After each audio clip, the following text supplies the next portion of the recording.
Today's a difficult day for me. After 27 years, announcing my retirement from the North Little Rock Police Department, I feel like that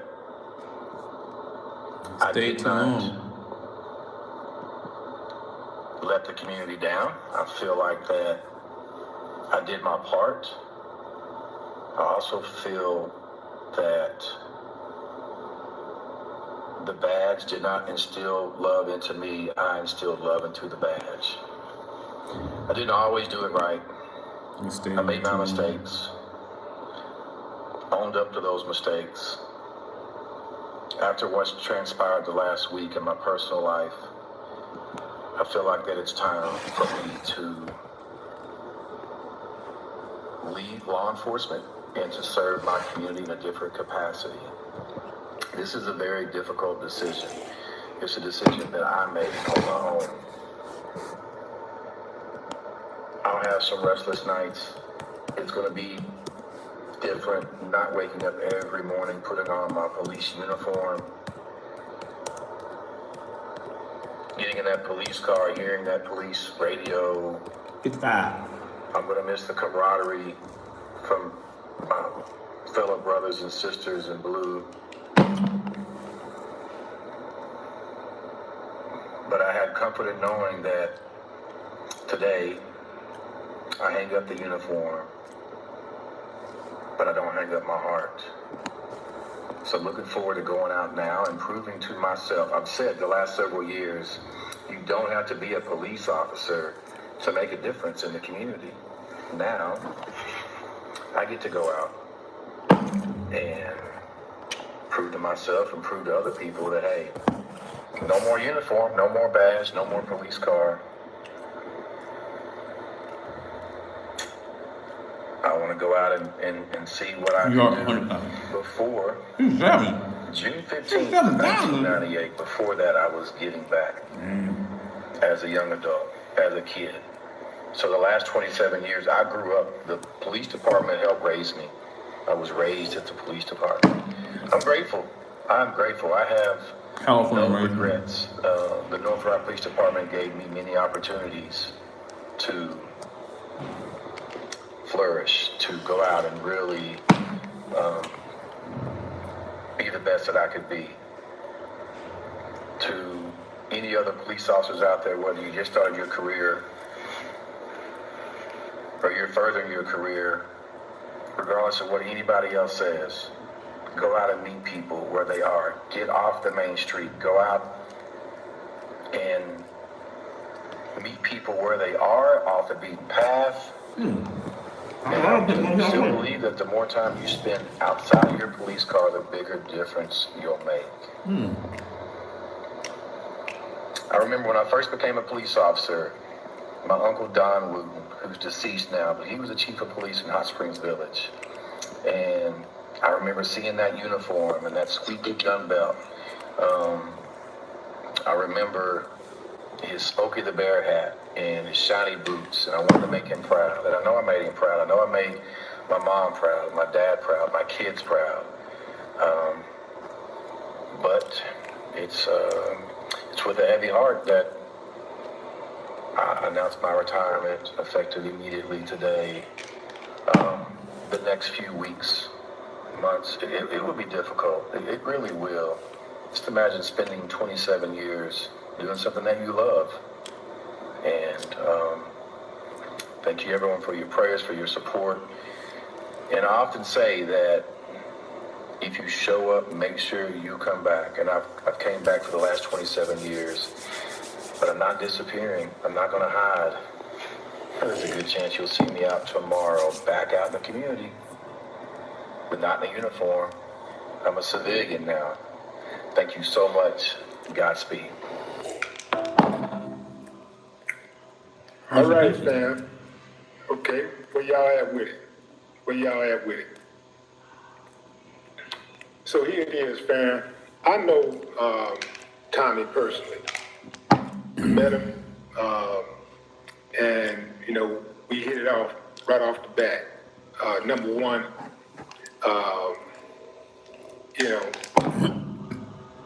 Y'all know how I feel about police officers. I rock with the good ones. I ride on the bad ones. Before I go any further, let me just, say, prayers for the wife and any victim of domestic violence, right? That's a serious, serious charge. That's not something that I would try to downplay under any He shouldn't do circumstances. nothing for 20-something years. Actually, he should But do I do something different. believe that context is worthy, right? Um, Whatever was going on between him and his wife, You gonna give me 20 it years, sounds Johnson? like to me that Johnson gonna give me 20 years. it was one of those situations where maybe that was some pushing and shoving. Perhaps there was even some licks passed or whatever. I don't know if he was doing it all or she was doing some of it or what. But the bottom line is that she called the police, and I thought it was interesting after I read this comment from the wife. The wife, whose name is Rosalind, she released the following statement. Like many families, we have experienced both loving memories and difficult times, but that does not diminish the love we share. We are leaning on God for strength and guidance, and we kindly ask for grace, prayers, and privacy as we move forward. We are truly grateful for the love and support of our family, friends, and the community. Please continue to keep us all Fully lifted in 17 prayer. years. Let me bring 10 y'all years. in on this. I should have done this from Jump Street. Let me get y'all in on this. She continued, we also want to acknowledge that this time has come with many challenges, including rumors and outside pressures, which have been difficult for our family. What remains true is that we care deeply for one another and hold the utmost respect for the dedication and passion Tommy has for the community. We ask that this matter be allowed to be handled privately with dignity and respect. If you want privacy, if you're going through a domestic issue and you want privacy, do not call the police under any circumstances. Do not call the police, because if you call the police, especially if you are It's not a hat, it's a helmet. or a celebrity, it's definitely going to get out into the press. A lot of times people weaponize the police. They call the police to win the argument, right? That happens a lot. And then what ends up happening? Somebody ends up going to jail. The same person called the police on them, going up to the bail bond company, spending money, taking money out the family pot, spending money. Now you got a case, you got to fight the case. That same person is right there helping, going to court, hoping that they take it easy on you. That's why try to keep the police out of your business. Most of the time when people, I bet you 90% of these cases where people, where the police get involved, 90%, at least 95% of them cases could have been resolved between the two people. Emotions run high. Sometimes that's pushing and shoving. Sometimes that's licks. Now, it's different if the lick is passed and, you get in your head, whooped, and somebody is taking advantage of you. They doing something to whereas, you can't defend yourself or whatever, then, they get whatever they get. You do whatever you got to do. But you absolutely should try to keep the police out of your business, because the police really don't care nothing about you or the person who made the phone call. They don't care about the victim, and they don't care about the suspect. They just want to put you in the system and keep the money machine rolling. That's it. I'm not with the white savior narrative, but outside of this situation, dude has been solid. So I'm not going to kick him while he's down. Whatever happened between them, it looks like to me that the Little Rock Police Department decided to let him go because of that. Maybe they put too much pressure on him or whatever. It don't seem like it was the community, because I watched dude in the community. Like, I seen him get out, and that particular community where he work at absolutely love that dude. I'm talking about this dude be taking dudes to go get haircuts, giving kids money for lunch, taking them to games, getting out, walking the beat, getting to know the people. He obviously made a mistake. Obviously he made a mistake, and he got to deal with that. When you look at his overall impact, there ain't another police officer in the entire city of Little Rock who's had as much of a positive impact on his community as he has. Yeah, you're right, dude. But I gotta call a strike and a ball a ball. Who else has done it? Who else has been able to step up and have the type of impact on his community? I ain't got to talk about New York. I'm gonna use every neighborhood in the United States of America, all the way across the board. What other officers? How many other officers will invest their time, money, and influence into their community the way he did? How many more out there? How many people? Damn, the police. How many regular people have that? You don't see that. You just don't see it, and you damn sure don't see it with police officers. And you damn don't see it with white police officers working the beat in a black neighborhood. The white police officers that I remember growing up around, they were menacing. I can't read. They were horrible human beings. Yeah. The only time they come around is when something bad happens. And when they would ride down the street, they ride down the street like their own street. That was a really good part of that. I never, not one time, can you imagine being a kid? What is wrong with humans? As little as I was, Why are humans so mean to each I was other? probably walking down the street. Oh my gosh. The suspension happened because the People do governor stuff was like this. upset with a single sentence in a talk show monologue, and their reaction put hundreds of hardworking union members out of work. And this kind of action has a chilling effect. How can any... Woo! It is rough. Very rough.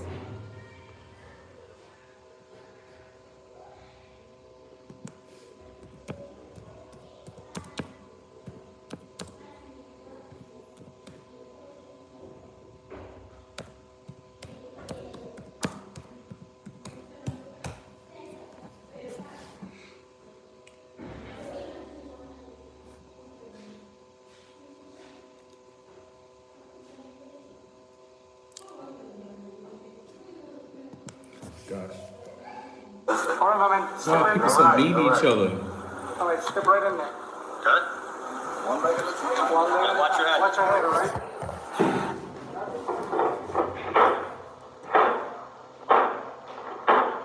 You want to stay on the floor? You're doing cool. You're doing cool. You stay on the floor.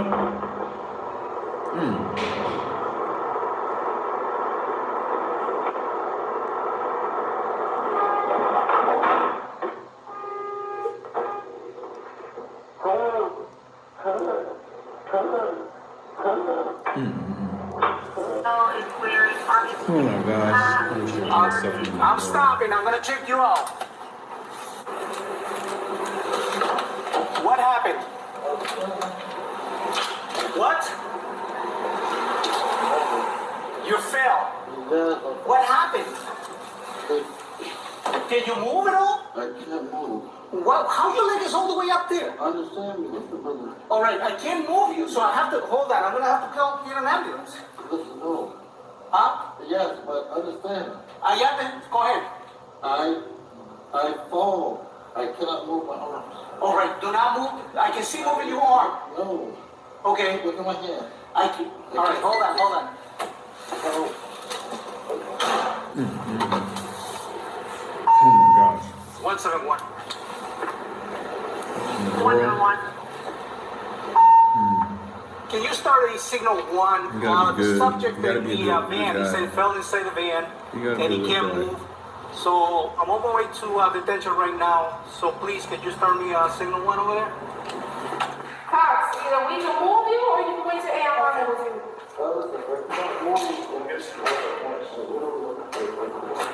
Slide down, man. No, Jay. Yo, slide down so you can get out of here. Look, if you got to drag me, let's start on. Alright. Fuck that I like. I'll let her relax on this. Alright, Now, you almost there. You almost there. Now get your shoulders out. Ready? 1, 2, 3. Stand up. Oh my God. Oh my gosh. get up. Like Oh making out. Jesus. Ready? Jesus, please, dear. You're happy. You just drank too much. Oh my God. You drink too much. Sit up.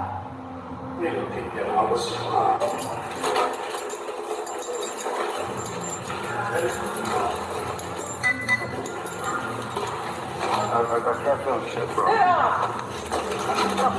Oh my gosh. Yeah, sit up. You're doing extra trip. Sit up.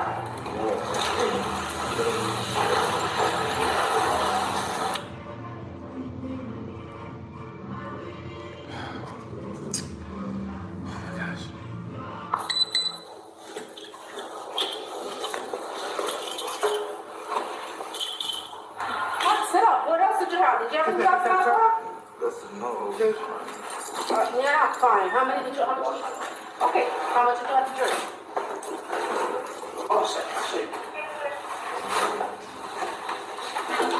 Oh my God. Oh my God, yeah. You gotta be a good guy. You gotta be a good guy. And what is this? Huh? Okay, so it's perfectly fine. Perfectly fine. Okay. Hold on. Hold on. Alright.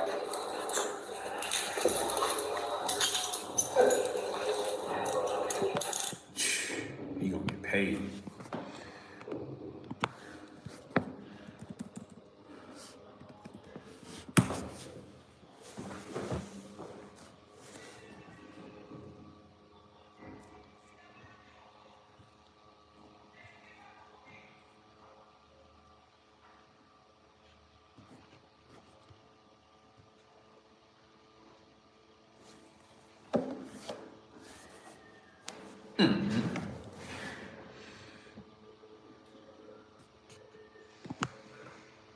Hi, good evening to you. We spoke with Cox's sister, Latoya Boomer, right here on the steps of City Hall not too long ago. She says this anniversary, so to speak, is bittersweet for her family. She says it's sweet because Randy has inspired so much positive change over the last year, but it's also bitter because the only thing he wants is to walk again.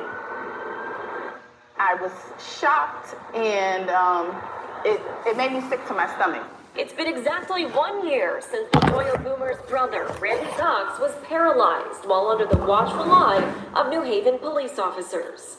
It could have took, one person to say maybe we should leave him there because we don't know, what would have been of the injury. We don't know what more damage y'all caused by moving him.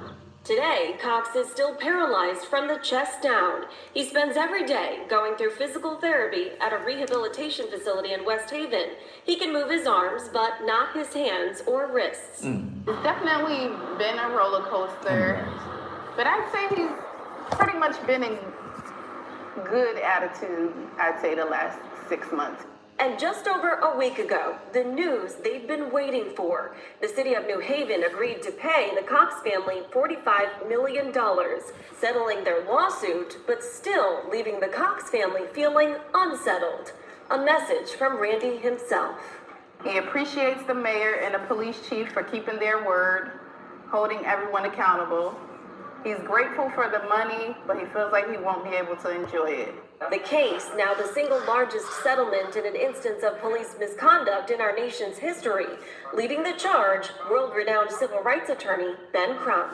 As Randy Cox improves with his health and his healing, that also New Haven and Connecticut can heal from this tragedy. A tragedy Randy will now live with for the rest of his life. Hopefully it sends a message to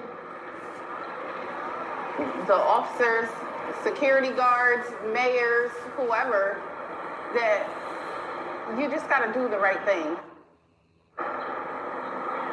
Now, the case here isn't resolved just yet. 2 of the 5 officers involved have been fired, 1 has retired, and the other 2 will learn their fate in a hearing happening next week. All of them are facing criminal charges, all misdemeanors. We're live here in New Haven. Julia LaPlante, Fox 61, Connecticut. The one who drove that vehicle should be given time.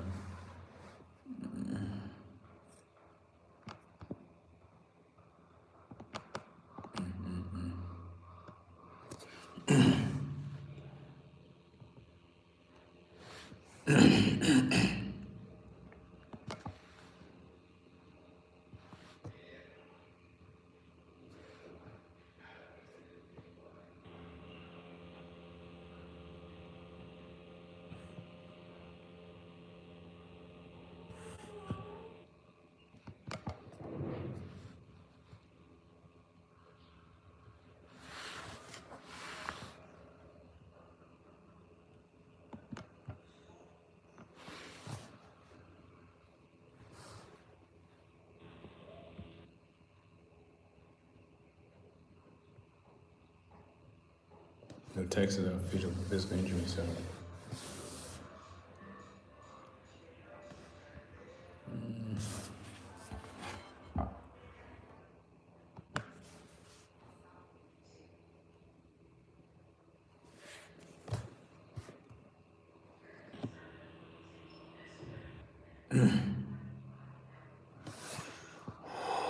Police pension fund.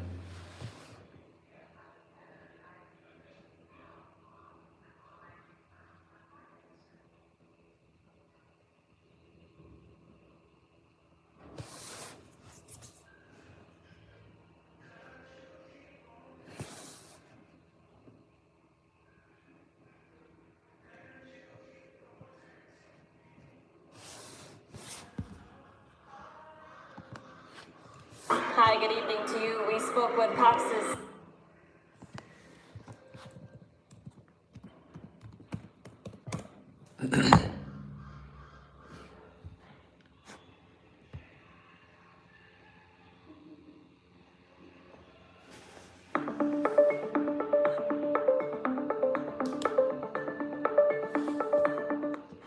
A New Haven police officer still facing charges in the Randy Cox case is back at work. Cox was in the back of a police van in 2022.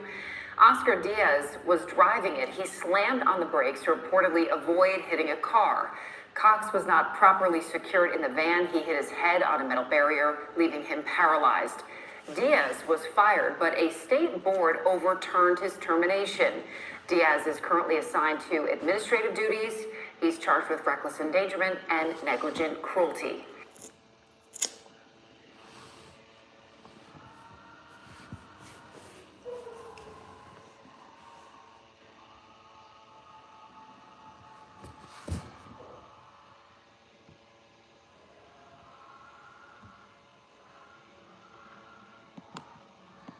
Blue line.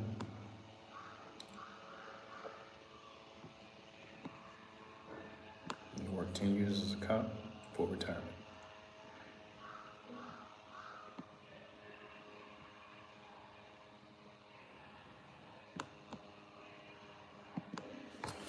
Mayor Johnson giving his soliloquy Mayor Johnson on what is happening over in Chicago. I heard about Letitia James. But I think I want to go over to Chicago. All right.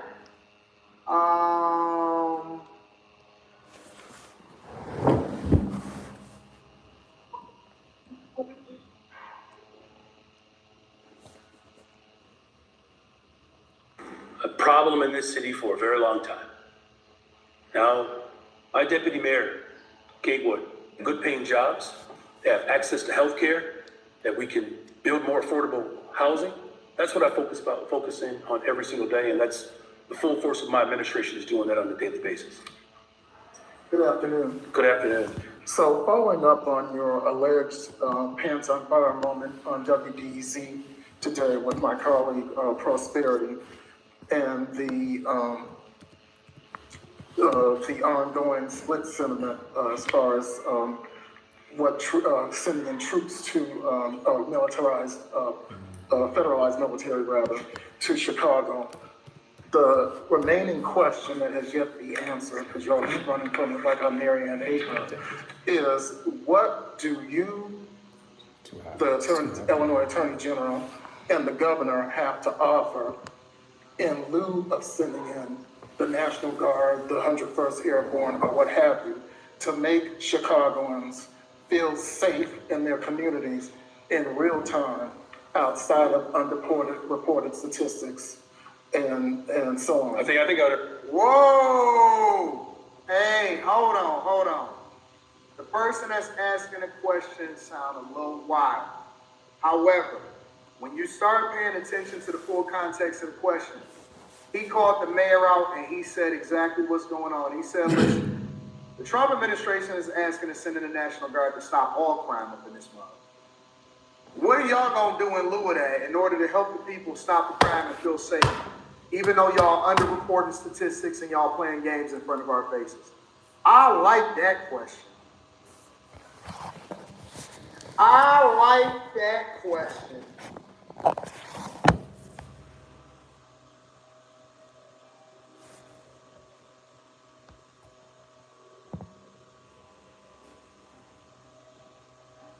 That's some real stuff that he said, right? He said it, he called it exactly how he wanted to call it. He said, what y'all gonna do? And see, finally somebody that can ask a question. Play it back for the people in the back, Chris Cunningham. All right, I got you. Goins feels safe under first offer. The Illinois Attorney General and his yet military the prosperity. Why did they zoom in so much? Who's the camera guy here?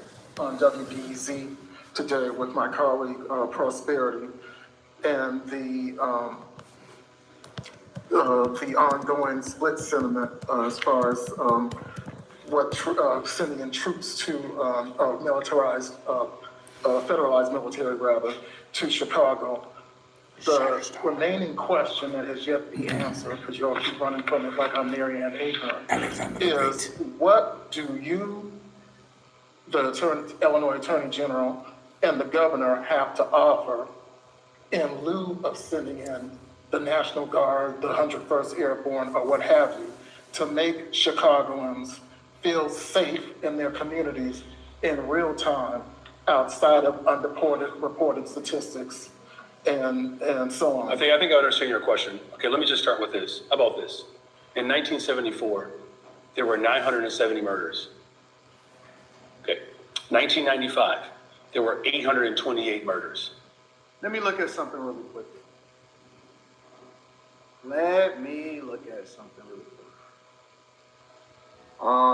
Population, Chicago, 1974 versus 2024.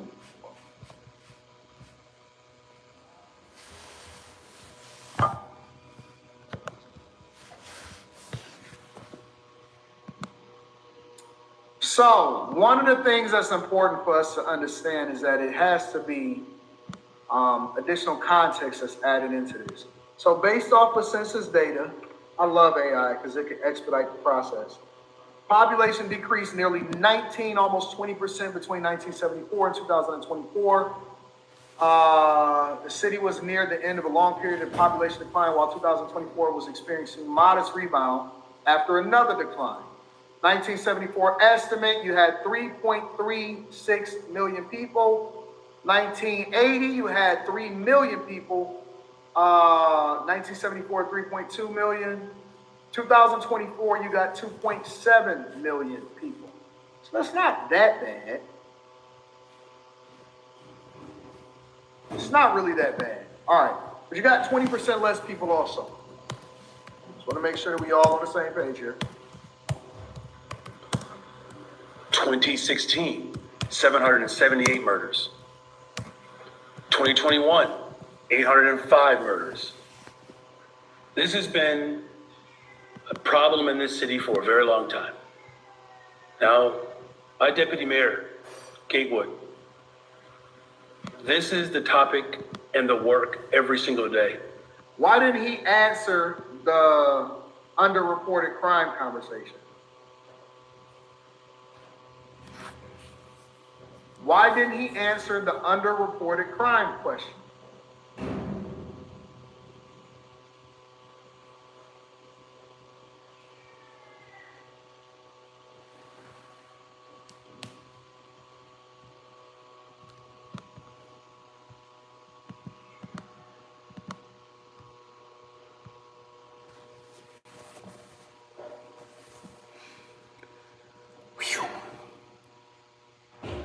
As of mid-2025, Chicago Police Department is short well over 1,300 officers.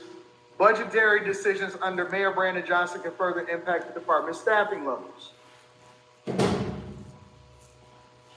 The CPD budget for 2025 included funding for 1,155 vacant officer positions that were not expected to be filled during the fiscal year.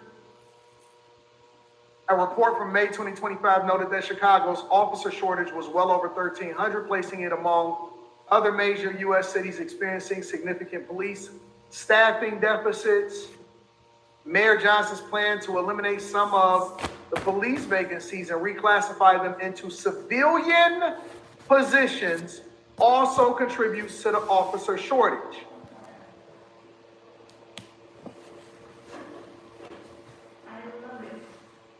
To manage the 2025 budget, the city allocated a portion of the vacant position funds to other areas while preserving some funding for officer vacancies.